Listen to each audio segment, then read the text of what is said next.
go. Well, welcome everyone. Particularly warm welcome to Liz, our apprentice who is accrediting today. It's so brilliant to have you here. So I'm Carla Moss, and I'm Liz's tutor, and I'm based in Keighley in West Yorkshire.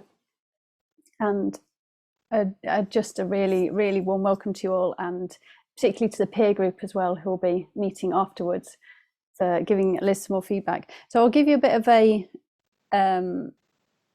little bit of a rundown of the session today. So Liz has already passed her diploma, so there's no further marking. Yes, brilliant cheer. She's made it, she's passed, she's done it. So this is really a celebration of all that she's achieved, and to give her the opportunity to share publicly, and for the peer group as well, for it to be a deeper feedback time for her. So for those of you who are not familiar with the format, Liz will speak for 40-ish minutes, after which there'll be some time for questions, and then we'll present her with her certificate. And after that, a small group of us will then meet in a separate room, her peer group, and give her some more feedback and celebrate what she's done, really. So at the end of the hour, depending on whether there's a bit more chat, there might be a chance for a bit more conversation with Liz when we all go into the peer group. Essentially, that will be when the kind of public session bit finishes. So I'd like to introduce Liz. And Liz, I've called you a theatre designer. Would you say that? Would you describe yourself as that, Liz? More of a director than a designer, I would say. Director, theatre director. Yeah, well, yeah, that's what my official job title is. Your official job title. So Liz is a theatre director, and she's based in North Manchester and has a passion for the arts and for working with people. And her portfolio covers personal projects, including a winter salad garden and a home birth design, as well as public projects, working with local people on storytelling, a project about weather and climate for families at a gallery in Windermere, and also using her designing to enhance the space of Springwater Park, where she's a volunteer and with fellow volunteers. And all of her designs are online, and we'll pop the link in the chat so you can have a look at them later. But I'd just like to invite you to give her a very warm welcome, however we do that on Zoom, my audio clap, and pass it over to you, Liz, to share your presentation with us. Well, so I'm just gonna share the screen.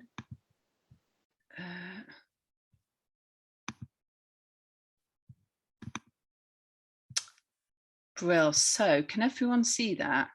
Yep, that's fine. So if anyone's got, I'm just gonna close that chat as well. If it's okay, I'm not going to answer questions during the presentation, but if anyone's got any questions that they want to ask, if you pop them into the chat, then I'm happy to answer stuff at the end. So hello, this is my presentation for my diploma. And just to give you a little bit of context to the structure,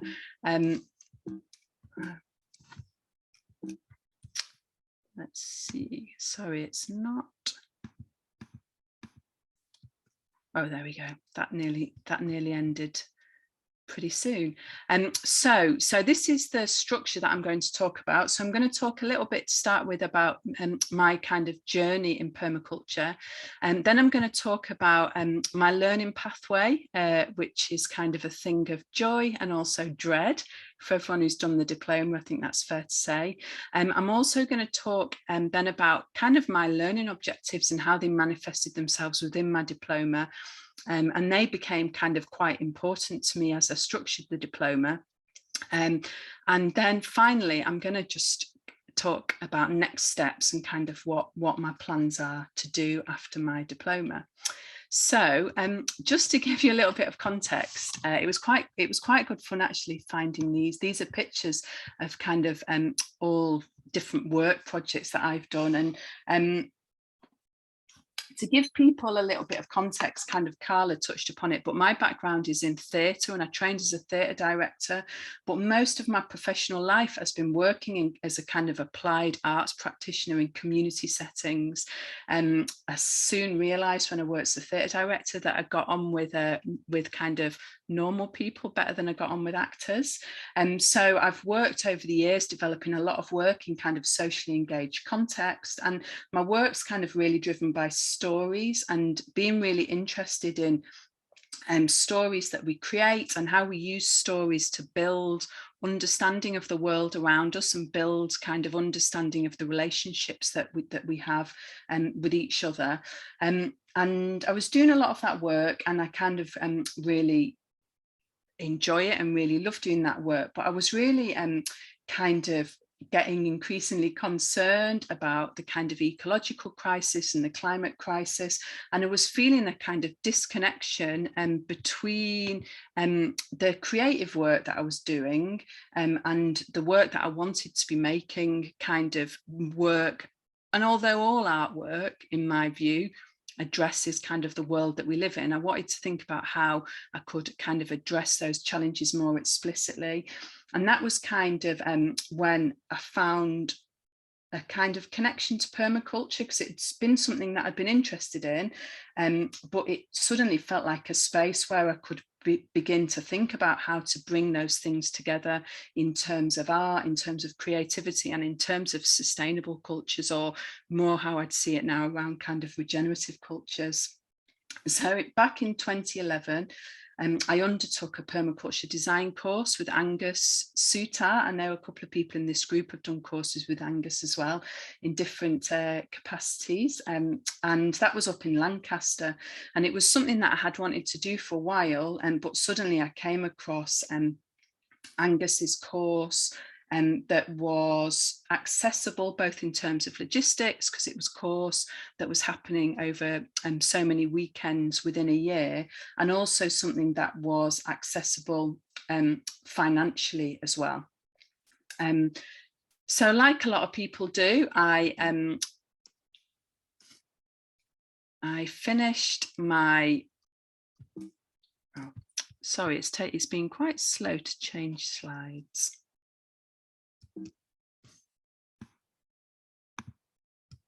Oh, there we go. So I finished my permaculture design course, and I was really excited about permaculture. And I think it's worth noting that kind of the context around the I think the context around the diploma is a little bit different now. But when I finished my permaculture design course, there wasn't really anything else to do in that respect. So I signed up for a diploma, seeing it as kind of being a really good next step. I'm just going to, as kind of a really good next step to continue my learning. And I signed up for the diploma, and I was working with Hedvig, who's here today, as my tutor. And I went to the gathering, and I did this really good action learning pathway, and then I kind of did nothing, and I just kind of lost all momentum with the diploma, and there's for lots of different reasons, I think, which I'll probably touch upon within this presentation, but just for a long time I was a kind of a diploma apprentice in name, but nothing else really, and then Hedvig changed her priorities and did really exciting things, and she wasn't a tutor anymore, so that kind of knocked my momentum as well, and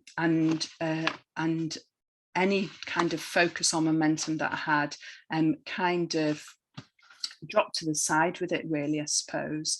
And then this thing happened, which I know has happened for a lot of people, but the Permaculture Association was sneaky enough to change the accreditation system and to change the system. And for those of you who don't know, basically what this meant is that the system is changing, and that people who were already registered, we either had to finish our diploma or change onto the new system. And although it's not a massive big deal to change, it felt like a good point of motivation And I just kind of said to myself that I was either going to properly do my diploma or just not do it at all, and to stop it and to finish it, and that would be fine. So then I came across this brilliant design forum that Carla runs, and that seemed a really good way to start getting back into the diploma. And that's also where I built the relationship with Carla as a tutor to help me through the kind of end part of the diploma. And then I just decided to give myself that momentum, and Carla and I did a really stupid, audacious thing of actually setting a date when I was going to finish by, and then working towards it. So the first thing that I did was I revisited my action learning pathway, which was something that I'd kind of become to feel quite negative about as well in some ways, thinking it wasn't purposeful, that it didn't relate to what I wanted to do anymore at all. And when I looked at it, it was quite good, because it actually wasn't as terrible as I thought it was. And there was something that was really relevant was in it, was with these learning objectives. I'd created 3 learning objectives, which I'm going to talk about a little bit now. And I realized that actually those learning objectives were still really resonant for me, and that the learning objectives felt like they were going to be the foundation of actually what I wanted to do with my diploma for kind of the rest of it as I was completing it. So the 3 objectives that I'd set way back when were this idea that I wanted permaculture design to become an underlying foundation to the work that I do. So by work, I kind of mean the professional work that I was doing. I wanted to build links to the permaculture community. And the 3rd objective was this idea of developing learning within the structure of the diploma. And all of those things, I'm going to talk about them more within this presentation.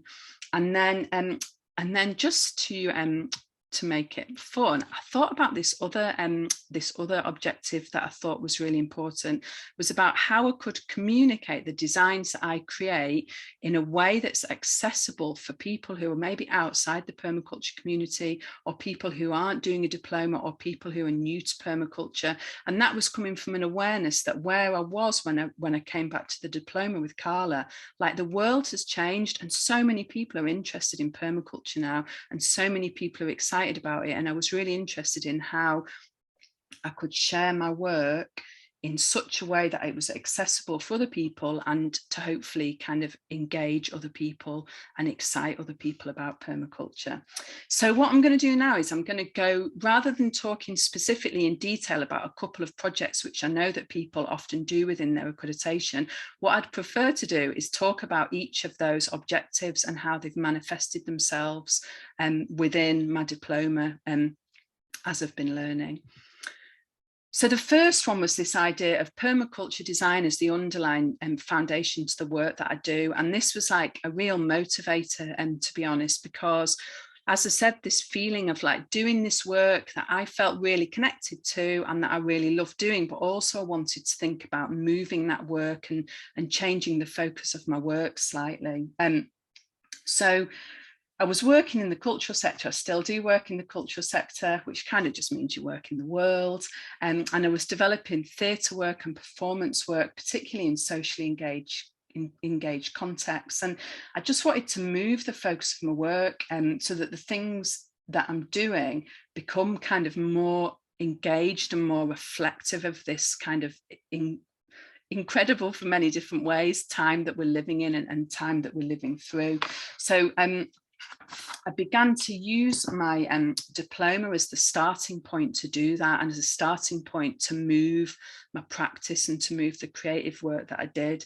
And I suppose the first project I started to do that with was kind of the first project I would describe as being an arts project that I would say is a permaculture project as well. So it was this really fantastic project working over in Liverpool and with Transition Liverpool, with Manchester University. And it was a story around, it's a project around climate, it was a project around social change and climate change. And people often say we can't do anything about climate change because we can't change things quickly enough. But when you look back at the way things change, one of the things that's quite clear about a lot of change is, even though in retrospect it feels quick, often it took a long time. So we looked at a project, and if you go to Liverpool, this top slide here, you'll find this map just near the big shopping centre, and basically it shows you all of the market gardens that used to be in that part of Liverpool, kind of within a lifetime, really. And so the project was really looking at that.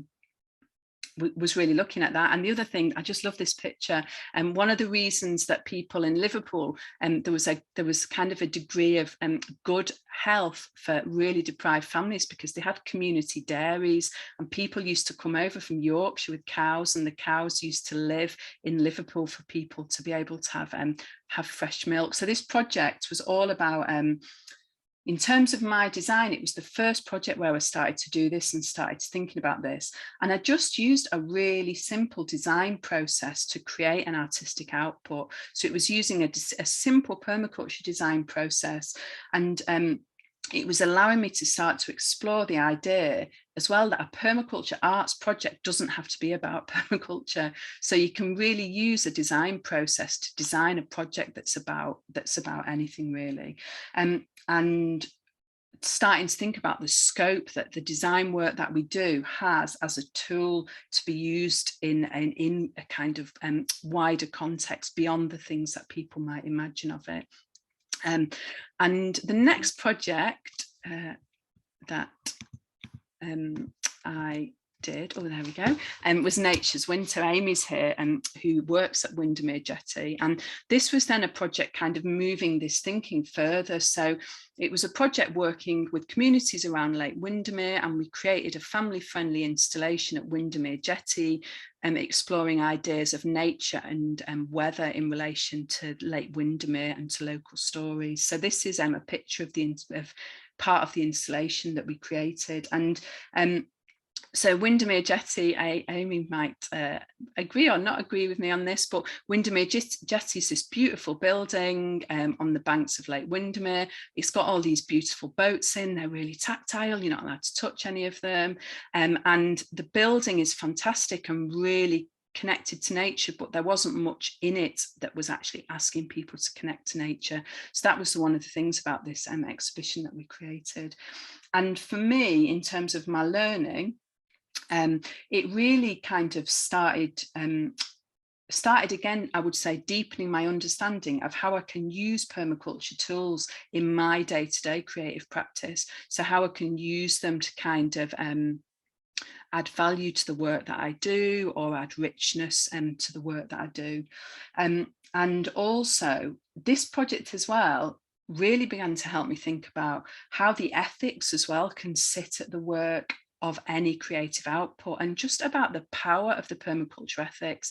And I'm going to touch upon this a little bit at the end as well, but like when you're doing permaculture, people talk about the ethics all the time, like they're just this kind of really simple thing, and they're like so fundamental and so groundbreaking. And even if you have to make a conscious effort to put them at the heart of your work, suddenly your work becomes more radical and more exciting, because these ideas are radical and they are exciting. So this project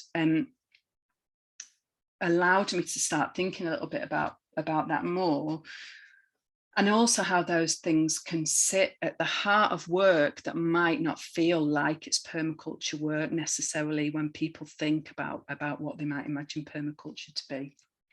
And then the next project in this that I would say fits within this learning objective was this Mud and Culture project. So this is a child-led outdoor group, and it's supporting participants' children to enjoy a range of outdoor spaces. And that's about using, this group uses the permaculture ethics as the foundation to develop kind of creative learning experiences for children in natural settings. And it's just a lovely group. It's been a fantastic group. And as a project though, in terms of my learning, I think this takes this objective, this first learning objective, a step further, because it's really thinking about how I can use my skills and my kind of skill set as an artist, as a creative person, as a facilitator, to support children and their families to learn about permaculture and to learn about permaculture design in a kind of accessible way, in a way that isn't dry, in a way that's exciting.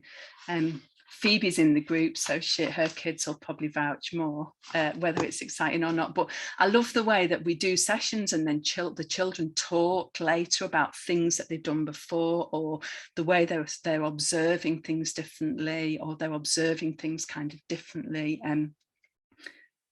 within the natural world. And I also think that group really allowed me to think about how you can use permaculture tools to really deepen people's engagement in the natural world alongside art as well. And I just think in terms of kind of radical work and work that is really needed and necessary, I think that's really important. And I think permaculture has just got such a power to do that in so many different ways. So my next objective was about building links to the permaculture community, whatever that means. So I will say, and I'm sure that a lot of people that this will resonate with them, but the Permaculture Diploma just feels in many ways it's like such a lonely pursuit because of doing this stuff off there on your own. And so I suppose as a learning objective, this was important to me because of that. And I think that those building links to the community, permaculture community, were really important. And I suppose when I first wrote that learning objective, the permaculture community meant the community of people within permaculture. But then I started thinking about actually what does the permaculture community mean, and what does it mean in this context, and what does it mean in the context of my diploma. And there's just so many different opportunities now, and so many different opportunities and avenues to engage and to kind of actively show up and actively do stuff and be an active member of that wider community. So from a practical sense, I got involved in a guild. I got involved in Carla's learning design forum, which is fantastic. I got involved in online spaces like the Facebook group and being an active participant in those things. And I've also been involved in kind of actively reinvigorating our local permaculture network. But then I got to think about actually that the diploma, or for me, wasn't just about engaging in that community, but it was about creating community and growing community. Because for me, that's one of the problems that permaculture has. It's not growing as quickly as it needs to. So that's about being out there and engaging with people and making things and doing things and getting people excited and getting people to get their kind of design hands dirty. So it's about looking outward, I suppose. And in that respect, in my portfolio, I think there's 3 projects that are particularly kind of resonant on that theme about this sense of building community. And there are 3 projects that I did within a friends group that I'm involved in, for all the wonderful things of being involved in an urban park friends group near my home. So this on the screen is some of the crew, and this is part of our woodland. We've got 120 acres of woodland and riverside space. That sounds dramatic. That makes it sound lovely. It's also an ex-landfill site. There was 3 factories there. But building, so the 3 projects that I did in the park as part of my diploma, and this was the first one where as volunteers and we worked to create a community space. So just behind where the hammock is, you can just see a gate post, and we revealed a cobbled area that is where some stables used to be in the park. And what we wanted to do was work together to create this welcoming community space where we host community events, where we do things, where children play, and to use that as a focus for our group. And within that context, this project, it really allowed me to start thinking about co-creation, about how you can use permaculture design to do things together, about how you can use community permaculture design to allow the community to take the lead, and I'm saying that as a member of that community, and also how these community groups can be really good spaces in your learning to develop practical skills, because you can do things that you wouldn't maybe be able to do in other settings. So just in terms of, for me, that was things like mapping, site analysis, kind of on a big level that I would never have been able to do if I wasn't kind of involved in this space.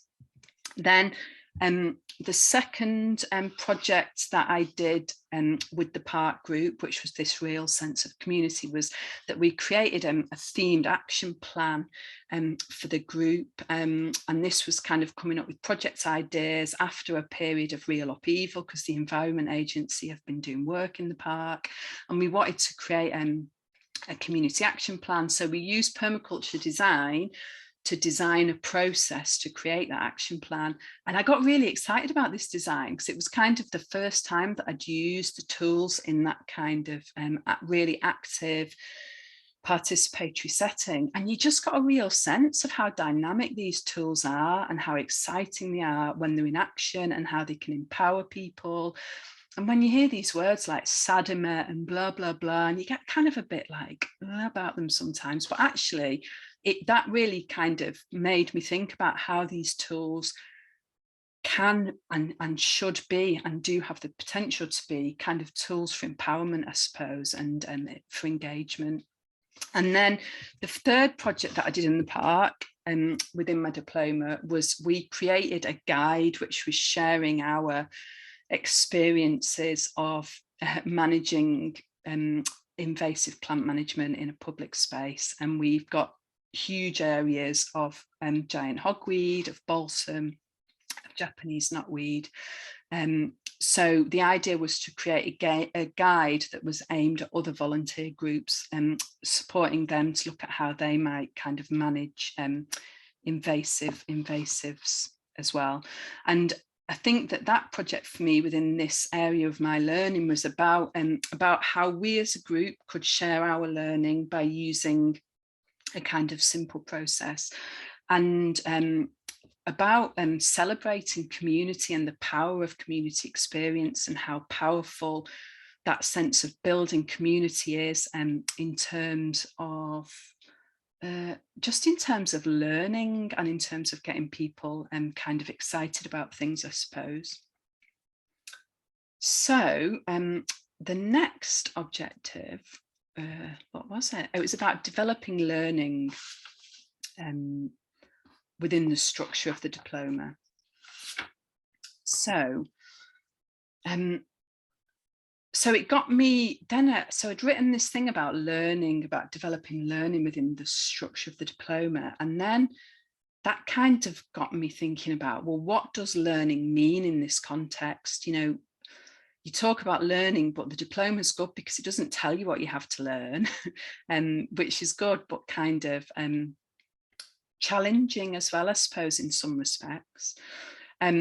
So then I started thinking about, for me, what learning meant, or what I wanted to learn, and what I wanted to do, I suppose. And I suppose what I came to think about was this sense of the diploma being so it's a diploma in applied design. It's about pushing and deepening practice and thinking about how I could use my portfolio with the help of Carla and my tutor and with peers to think about how I could push my practice, how I could kind of deepen my practice of what I was doing and what I wanted to do. And this sense of increasing fluency and confidence in this toolkit. So permaculture is this toolkit. It's this kind of arsenal of things that you can use, but having the confidence and fluency to think about how you might use them in everyday life. Because that's what I think is really exciting about permaculture, is how like kind of these tools can be applied to so many different things. And then the third thing that I really wanted to think about was about how I could use the diploma to push myself outside my comfort zone. So in terms of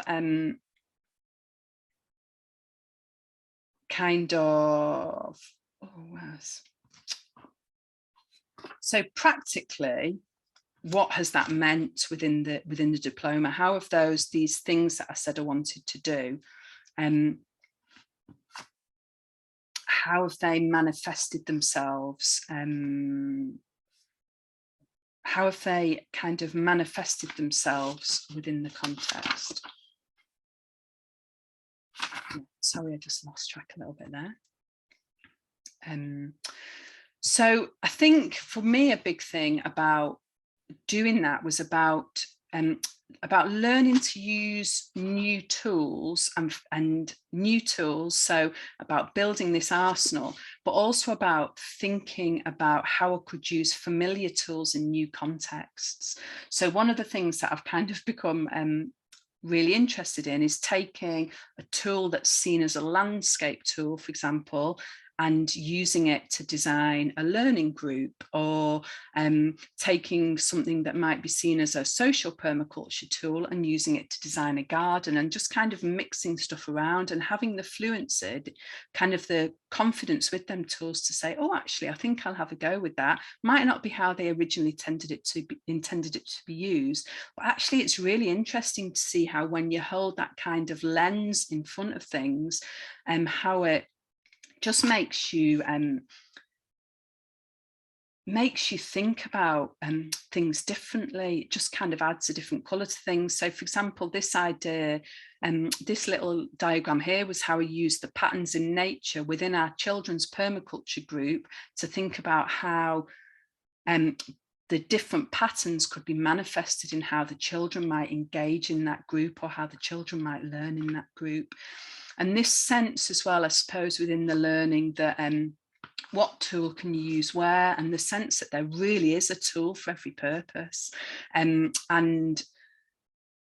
also that I suppose I built an increased kind of confidence that I think sometimes there's a sense that these kind of design tools hamper you. But actually, what it really taught me, that when tools are used well, they serve your need, they deepen your understanding, and they empower you to do things. They shouldn't be restricting you. They should be kind of empowering you to do things better, or to kind of think differently. So it's never a static thing. It's never the same. It's always kind of about that changing process, I suppose. And then the second thing, which was a big thing around my learning, was going back to that thing about the ethics. So I really wanted to, and I kind of got not obsessed with this. I don't know, Carla might say differently, but I kind of got really interested in this idea of how my design in my portfolio could give me a stronger sense of life and dynamism and purpose for these ethics. You know, permaculture ethics are what makes permaculture different and what makes permaculture stand out. So how could I use the ethics in such a way that I didn't feel like I was just going through the motions, ticking them at the beginning of each design and saying, I've done this and I've done that. And I wanted them to feel exciting, and them to feel kind of like touch paper and something that brought things to life. And I suppose in terms of where that objective felt most alive within my diploma, or really clicked, was within the children's permaculture group as well, the mud and culture group, because using the ethics in a participatory context just suddenly brings them to life and really makes you think about what they are, and kind of makes you think about how they can be used as a lens through which to observe things and think about things, and kind of frame things in different ways, I suppose. And then the final one that I was really thinking about in terms of learning was this sense of how you could learn through a sense of sharing and a sense of collaborating and facilitating. So I just had this real feeling, and I suppose in the work that I do and the background that I come from, this is almost inevitable that roads should have headed back in this direction. But this, you learn better when you collaborate with people, and you learn better when you create things together. So I really wanted to think within my diploma how I could learn in that way. So how I could have a sense of collaboration, have a sense of creating things together, have a sense of learning together, kind of explicitly, but also kind of in more sensitive and subtle ways, I suppose. And again, like the Mud and Culture, the children's permaculture group has been so powerful for when you're, and I've always thought this about all the work I do as a facilitator, if someone doesn't understand something when you're facilitating, they generally don't understand because your explanation has been rubbish. So when you're doing work around creativity and permaculture with children, it just brings real clarity to the themes that you're exploring, so that you can explore them in a way that they're understood by the audience, that audience that you're speaking to. And that's not to imply that you should dumb down in any way, or that you can't have really complex conversations, but it's just really interesting to think about how that might work, or what it might feel like to think about those things through someone else's eyes. And that's been really powerful, both within the work within Springwater Park, at Windermere Jetty, and also with the children's permaculture group. And another of the groups, another of the projects where I felt that really powerfully as well, was in the project in Springwater Park, where we created the action plan together. And like as a group, we decided what we wanted to do, and we went on this journey together, and then we saw where gaps lied, and we made decisions about areas that we might want to revisit, and then we thought about tools that we might want to use to find that solution. And it's really exciting, and you learn so much about those things and about those tools by doing them with other people in that way. So the final objective for my learning was thinking about this sense of communication, I suppose. And I really wanted to think about how I could communicate the work that I created in an accessible way for an audience outside the permaculture community. And I suppose I come from kind of two different perspectives on this. I think one perspective is that when I was doing my diploma, I looked at so much permaculture stuff online, as you do, and loads of it is really indecipherable. Even if you know about permaculture, it's really hard to access, or the language that's used is really inaccessible, or the way it's presented is really inaccessible. And that's coming from someone who knows about the thing that they're reading about, and it's in a public sphere. And so I think, and then I come from the cultural sector, where we've fallen into that trap for the last 50 years, where people use silly words that alienate people and put people off and disempower people. So I was really interested with thinking about how I could present my work in a way that was accessible to other people. And then using that, because when you do when you make art, art's the best way of advocating for art. And when you do permaculture, permaculture is the best way of advocating for permaculture. So in terms of the project that you've created, but about the story, and often when you record the design, that can be the story of what you've done. So I really thought a lot about how I wanted to present my work. And also I thought a lot about wanting to present my work in a way that I wanted to present my work. Because when I was earlier on in my diploma, I was like, I love notebooks. If you could see like the wall next to me here, there's piles of notebooks and pens and paper. That's how I work. I write things down, I draw. I love writing notebooks. I love looking at notebooks. and I was doing all this stuff in notebooks, and then I was looking at designs then 10 years ago. A lot of them were in Microsoft Word documents, and I was thinking, oh, I'm going to have to type it all up. Oh, that was a big hurdle for me, I think, that I didn't want to have to do that. So I wanted to think about presenting my work in a form that worked for me, and a form that I was excited about, but also in a form that was accessible.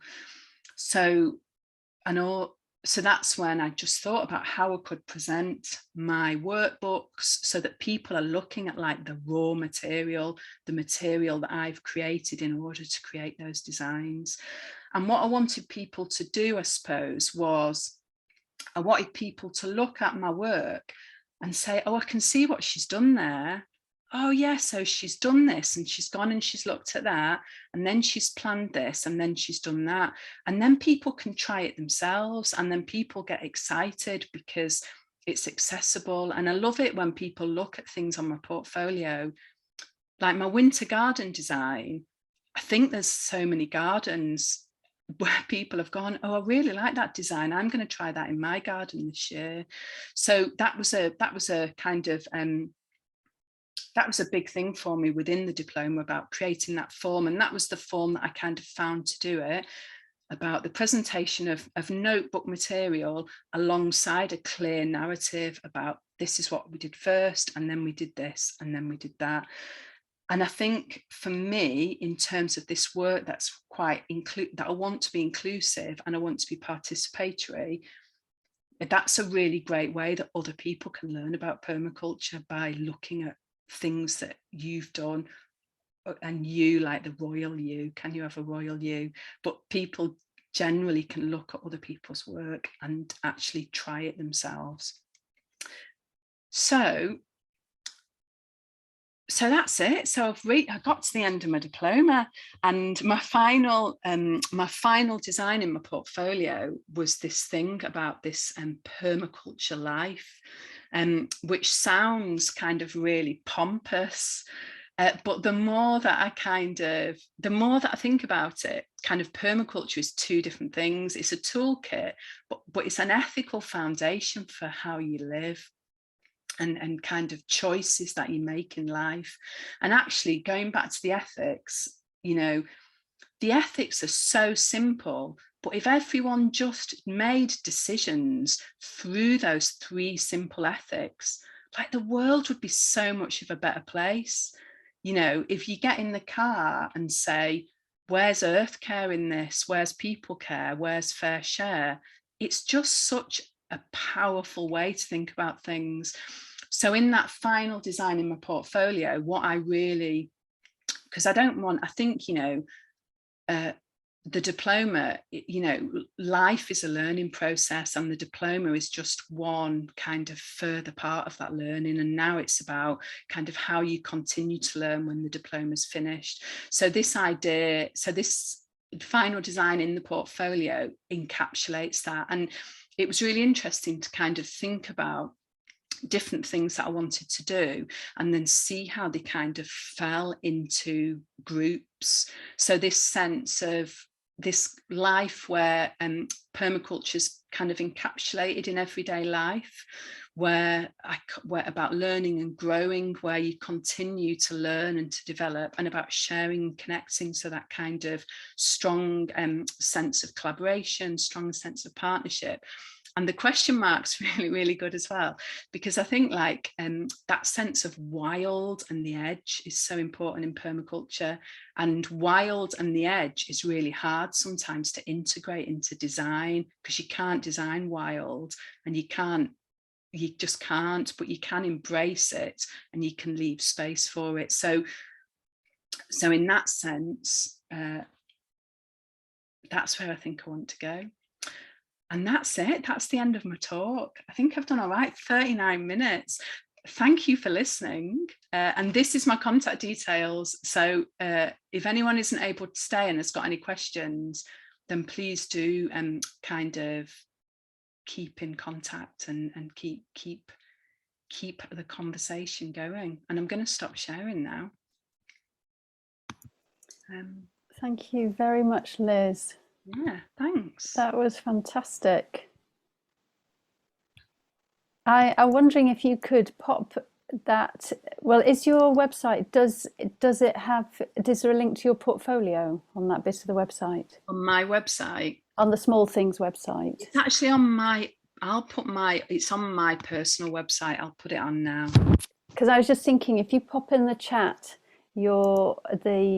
the place where your portfolio is, and then anyone who wants to have a look at it can have a look. I would really, well, hearing you talk there, I think everybody will be wanting to like go, oh, I want to know more about lush spring water. Oh, I want to know about this.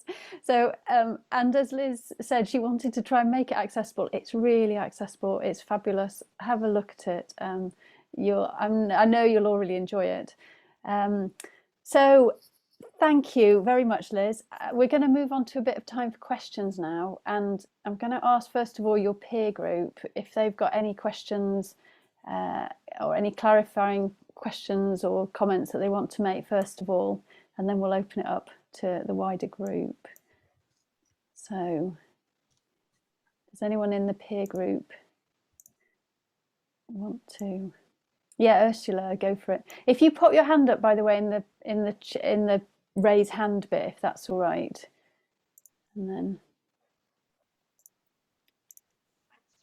Thanks for sharing that, Liz. I'm in that way as well. Oh, Ursula, I think, were you talking then? Because it didn't come through properly. Is that better? Yes. Yes, great. Thanks for sharing that and presenting it in that way. That was really good. I'm quite intrigued that, like me and several others who I think are here, you've taken quite a while to complete your diploma.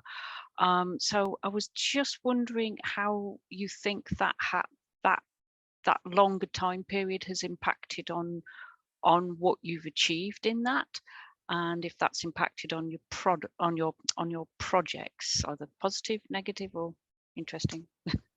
Yeah, I mean, I think in reality, Ursula, I started my diploma. I actually kind of enrolled on my diploma in, I don't know, 2000 and whatever.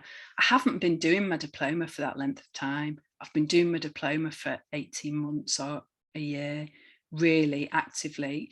And because I just didn't really do anything. I did 2 little designs, but I was kind of dabbling. And I think in reality, like I've said this to Carla before, if I finished a PDC now, I wouldn't go on to a diploma straight away. And I think one of the ways that permaculture has changed is that you don't have to now. The network and the community is much more dynamic and much more engaged. And I think like the diploma is one way of learning about permaculture, but everyone learns in their own way. So I think the reality is that if I did PDC now, I wouldn't jump straight into a diploma. I think I would probably come into a diploma. But when I finished my PDC, the diploma was the only thing that was available. And I think that speaks to the strengths of the community through the association, that it is a lot more of an active community and dynamic community now. Does that answer your question? That's an interesting answer. Good, thank you. Thanks, Ursula. Graham. Yes, Liz. I'm not on mute. I love the fact that you're talking about being permaculture rather than doing permaculture, and I think that comes through your designs really, really strongly. And I also like the way that there are children all the way through with your designs. We looked all through your pictures in your designs, but also pictures in your presentation. There's always children there. And I'm just wondering, from your own personal point of view, this idea of being permaculture, how do you think it's impacting on your little boy and his learning and his growing? How is it? Yeah. Yeah, I mean, it sounds, I mean, sometimes I'm looking where Phoebe is, because Phoebe's little boy comes to permaculture group as well. And it's shocking, but sometimes Robin says, can we just do something inside? Which is, but I think, I just think it's really, I mean, like I did the design, I designed post diploma, which I know you've seen, Graham, which was about kind of our homeschool curriculum, home education curriculum, but we don't have a curriculum, so a structure for the next year. And it's just and I used permaculture design to design that. So I think it does that ethical thing of coming back to that ethical thing and just kind of enacting that life and having a belief that that is the way to do things. You know, it's just such a kind of strong guide, I think. And I think that thing about enacted permaculture, this is digressing a little bit, but like I was having a really interesting conversation. Mike and Debbie, who are here as well, we visited their amazing forest garden in Prestwich with Manchester Permaculture Network. And there's so many things where people go, like people think that forest gardens are the only thing that permaculture is.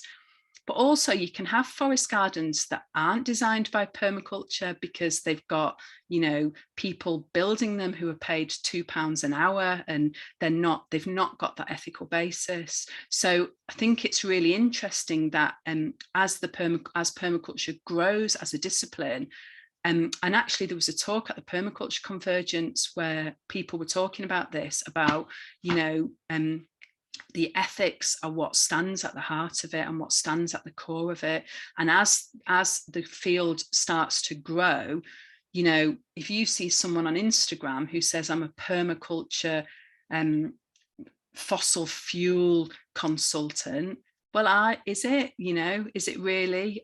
So I think in terms of where the most consistent thing would be, going back to Robin's learning, would be that thing about that kind of basis and that foundation around just thinking about the planet, thinking about people, and just thinking about those generous kind of relationships with other people, and how they manifest themselves in everyday life. And that's about our permaculture community, but about being part of a community and being part of communities. And what I love about what that thinking has done for him, and he's not in school, he's home educated, is that not being in school has allowed him to be part of a community in a way that being in school might not have done. He would have been part of a community, but quite a different one, I think.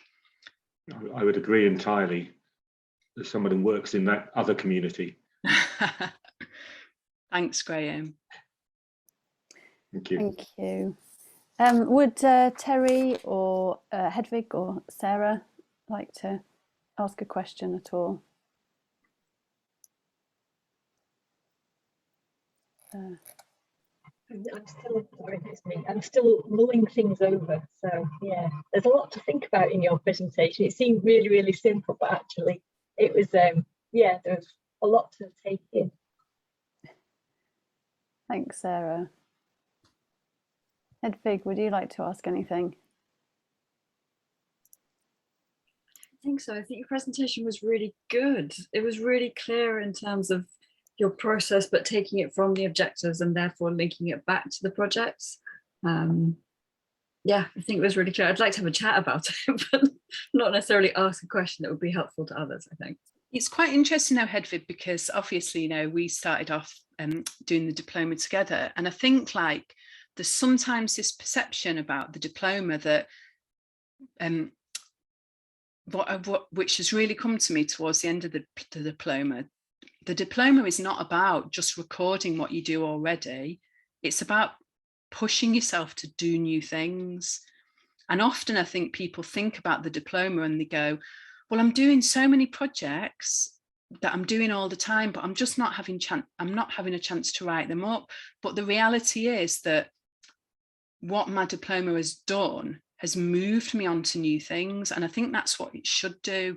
It shouldn't just be, whereas I guess when I first came to the diploma, I was more thinking, well, I'm doing this and I'm doing that, and then I can write that up and then I can do this. So I think that's one of the things that's made it into an active thing by making it into active learning. And those 3 learning objectives that we'd originally come up with then became kind of such a thing in that respect. Yeah, that's the thing that feels so exciting about what you've presented, is you've gone from that and said, like, I had an intention for this to really, like, impact the way that I do my work, and it's really clear through your presentation that it has done that, and not only your professional work, but in your personal life and how you interact with your community and with your child and with your family. And like, yeah, you presented it super clearly.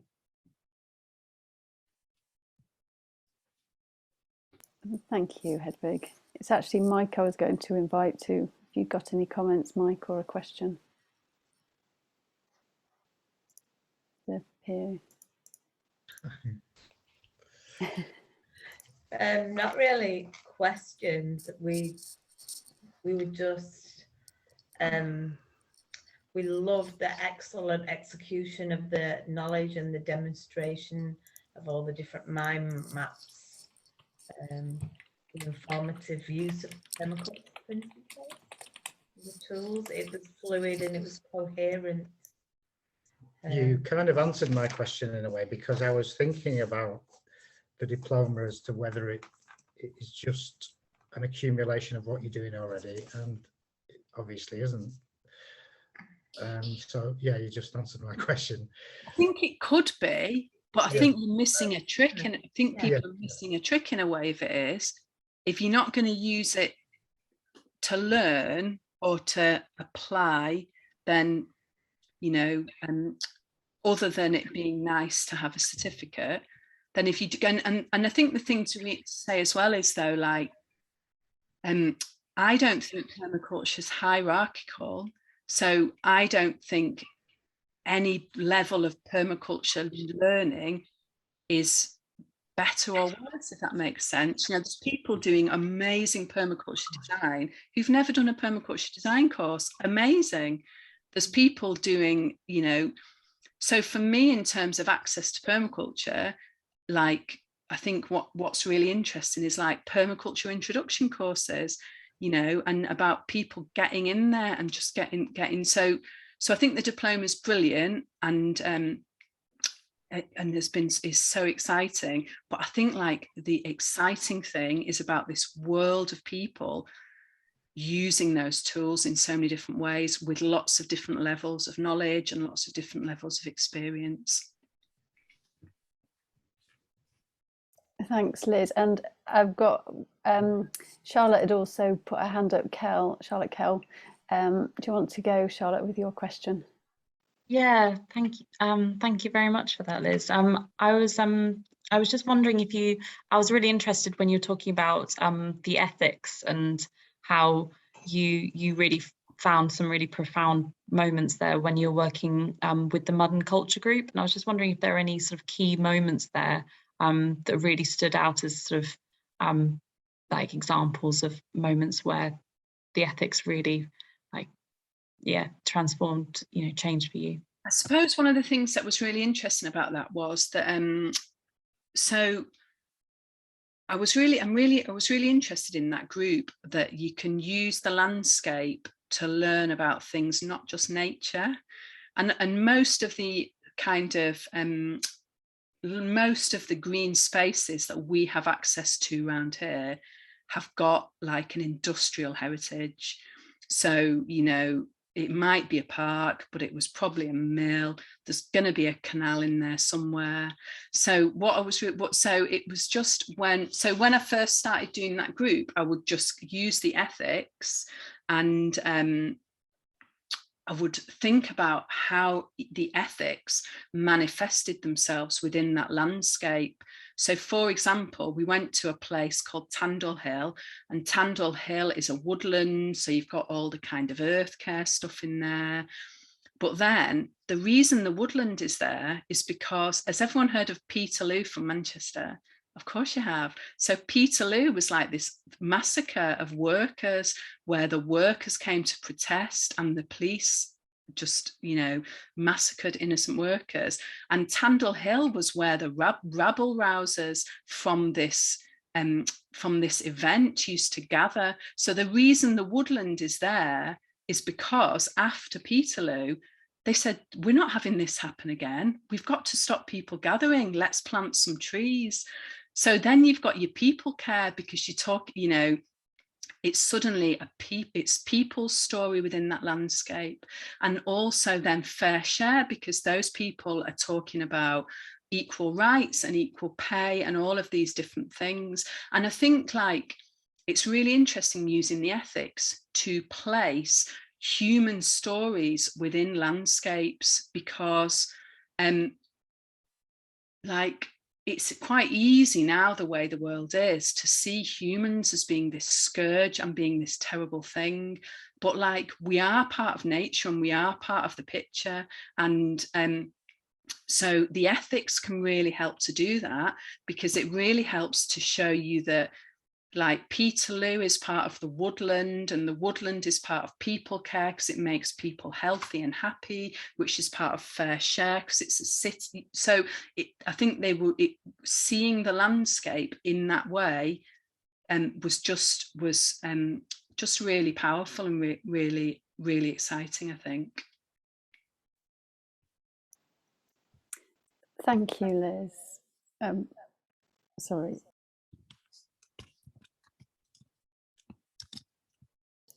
Okay, can you, I've got my phone on so that I can go into a breakout room. Can you hear me all right? Liz? I can, yeah. Okay. Let's see. So what we'll do now is I'm going to switch, excuse me.